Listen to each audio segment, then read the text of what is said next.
이렇게 말했어요. 쥐도 새도 모르게 이 아이를 갖다 버리시오. 그러자 양치기는 말했어요. 각 태어난 아기인데. 하지만 라이오스는 화를 내면서 그 아이를 빨리 갖다 버리라고 했어요. 어쩔 수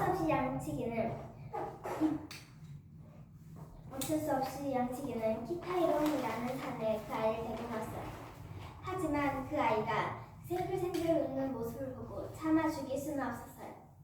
그래서 양치기는 그 아이를 죽이지는 않고 발목에 끈을 묶어 나뭇가지에 매달아 놓았어요. 그리고는 그 양치기는 다시 궁전으로 돌아왔어요.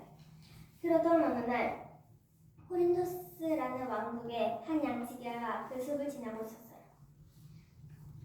그런데 그 양치기는 아기의 울음소리를 듣고 말했어요. 왜 숲속에 아기의 울음소리가 들리지? 그러고는 양치기는 그 아이를 얼른 품에 안겨 코린토스 왕국으로 돌아갔어요. 그리고는 메로페 왕비와 폴리보스 왕은 그 아이를 보고 기뻐했어요. 마치 마이가 없던 왕비와 왕은 그 아이를 자기의 자식인 것처럼 잘 키웠어요.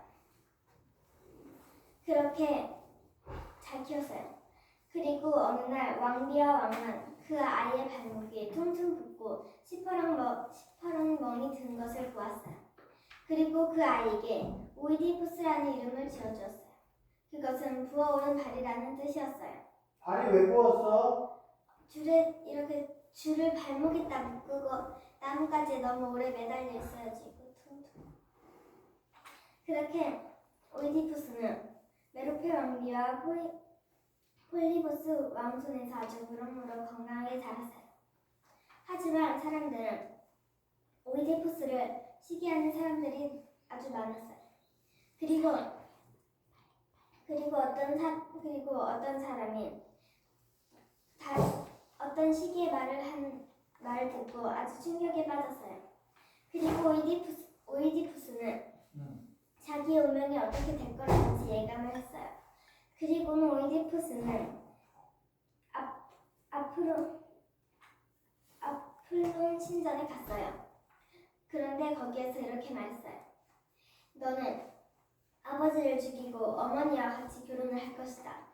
그거를 들은 오이디푸스는 또 충격을 먹었어요. 아니 내가 어머니와 결혼을 하다니. 그러고는 오이디푸스는 다시 코린토스 왕국으로 돌아왔어요. 그렇게 어느 날 오이디푸스는 좁은 골목길에서 한 마차와 마주쳤어요. 그런데 그 마차 안에는 자기의 친한 아버지 라이오스가 타고 있었어요. 라이오스는 스핑크스라는 괴물을 물리칠 방법을 찾으러 신탁을 물으러 갈라 했어요. 그런데 그 마차에서 한 시종이 내려 말했어요. 당장 비켜라. 이 마차 안에는 아주 위대한 분이 타고 계신다. 그 안에서는 라이오스가 시종에게 빨리 가자고 재촉했어요. 그렇게 시종은 오이디푸스를 그냥 물치고 갈라 했어요. 하지만 오이디푸스는 더 이상 활을 못 참고 칼을 빼들었어요. 발을 좀 참아야지. 그러고는 자기의 친아버지는 라이오스를 죽이고 말았어요. 하지만 오이디푸스는 라이오스가 자기의 친아버지인지 몰랐어요.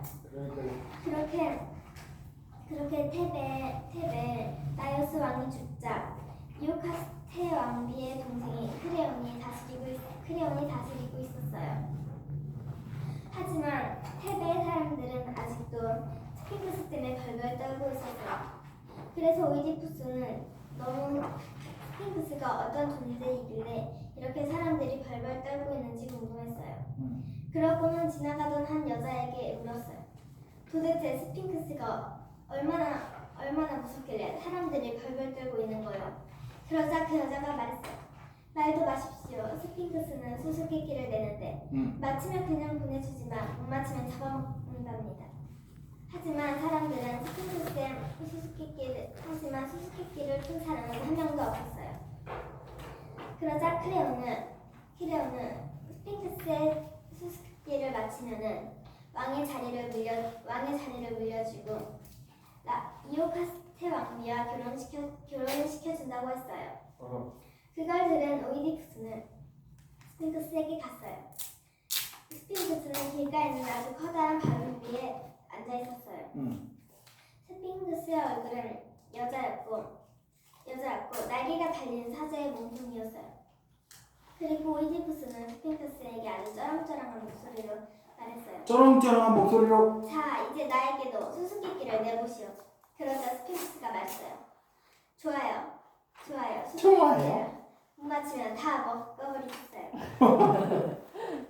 그리고는 수수께끼를 냈어요.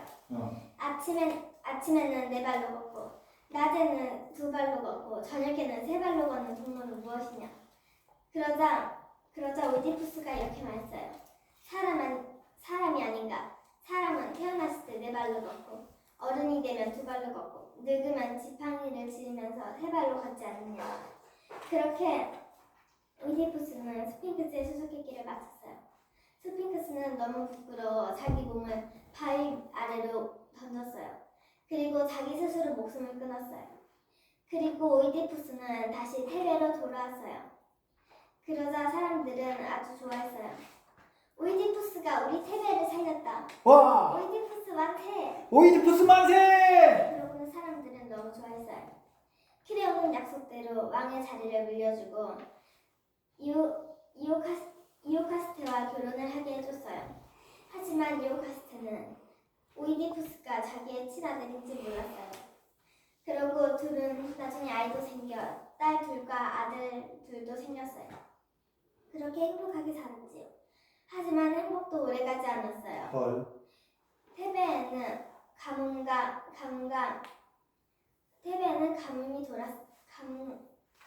전염병이 돌았어요. 그렇게 오이디푸스는 너무 걱정이 되었어요. 그리고는 크레온을 불러 말했어요. 얼른 아폴론 신전에 가서 왜 이렇게 테베 가뭄과 전염병이 도는지 알아오시오. 그렇게 크레온은 명령을 듣고 아폴론 신전에 갔어요. 그렇게 며칠 뒤 크레온은 다시 테베로 돌아왔어요. 오이디푸스님, 제가 왜 이런 가뭄과 전염병이 도는지 알게 되었습니다. 이 이유는 바로 라이오스를 죽인 사람이 이 안에 있는 것이었습니다.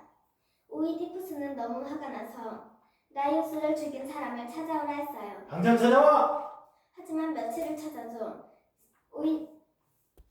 아무리 며칠을 찾아도 라이오스를 죽인 사람은 보이지 않았죠. 어디 갔어? 그렇게 오이디푸스는 앞을 부는 아주 유명한 예언자를 만났어요. 그리고 예언자에게 말했어요. 도대체 라이오스를 죽인 사람은 어디 있는가? 그러자 예언자가 말했어요. 그 사실을 알면은 아주 큰 일이 날 것입니다. 그러자 오이디푸스가 이렇게 말했어요. 지금도 큰 일이 일어나고 있지 않느냐? 그러자 예언자도 말했어요. 그 라이오스를 죽인 사람은 바로 당신 오이디푸스입니다. 그걸 들은 오이디푸스는 아주 큰 절망에 빠졌어요. 또 그 옆에 있던 이오카스테도 너무 놀랐죠. 그러고는 곧이어 코린토스의 한 사신이 찾아왔어요. 지금 코린토스에 폴리보스 왕이 돌아가셨으니 당신이 이제 그 왕을 물려받아야 됩니다. 그러자 오이디푸스가 어깨를 저었어요. 나는 사실 옛날에 이런 신탁을 받았어. 아버지를 죽이고 어머니와 결혼을 했다는 신탁이요. 그렇게 나는 아버지를 죽이고 어머니와 결혼을 했다오. 그렇게 또 옆에 있던 이오카스테는 또 깜짝 놀랐어요.